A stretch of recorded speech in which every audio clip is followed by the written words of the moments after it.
हम मधु झा अपने समस्त मिथिलावासी के प्रणाम करै छी। आइ हम अहाँ सबके एगो जितिया गीत सुनाबऽ जा रहल छी। एकर रचना हम स्वयं केलहुँ हैं। अगर हमर गीत पसंद आयत तऽ वीडियो के लाइक करब, चैनल के सब्सक्राइब करब। धन्यवाद। बनल रहे मोर गोदी के ललना, हे जितवाहन करब हम पूजन माँ, हे जितवाहन करब हम पूजन माँ, हे जितवाहन। अरे बनल रहे मोर गोदी के ललना, हे जितवाहन करब हम पूजन माँ, हे जितवाहन करब हम पूजन माँ।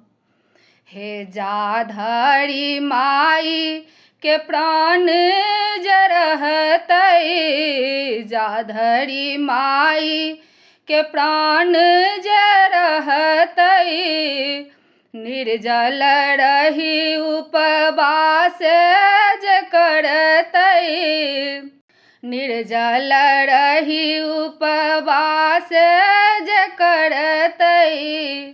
हे माई के कोखी के लाज रखब अहाँ, हे जितवाहन करब हम पूजन माँ, हे जितवाहन।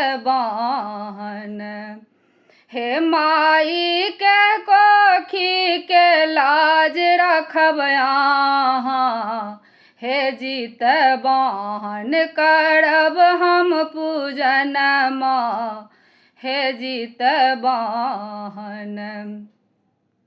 हे बनल रहे मोरे गोदी के ललना, हे जितवाहन करब हम पूजन माँ, हे जितवाहन। हे कतबो पियत कियो अमृत के धारा, कतबो पियत कियो अमृत के धारा, माई के स्नेह सन कोनो जग में न धारा, हे माई के स्नेह सन कोनो जग में न धारा। हे माई के लाल खेलती रहे अंगना, हे जितवाहन करब हम पूजन माँ, हे जितवाहन। हे माई के लाल खेलती रहे अंगना, हे जितवाहन करब हम पूजन माँ, हे जितवाहन।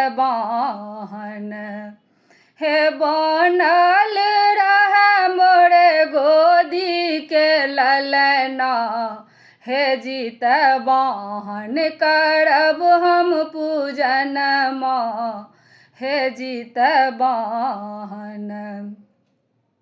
हे नवो महीना माई कोखिया में रखलक, नवो महीना माई कोखी में रखलक, अपन दुख सही धरती पर लेलक, अपन दुख सही धरती पर लेलक।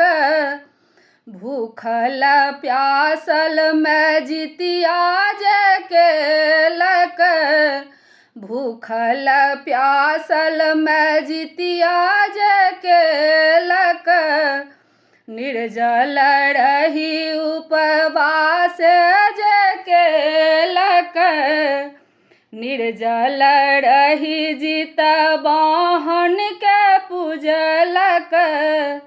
हे माई के लाल बनल रहे अंगना, हे जितवाहन करब हम पूजन माँ, हे जितवाहन। हे माई के लाल बनल रहे अंगना, हे जितवाहन करब हम पूजन माँ, हे जितवाहन। हे बनल रहे मोरे गोदी के ललना, हे जितवाहन करब हम पूजन माँ, हे जितवाहन। धन्यवाद।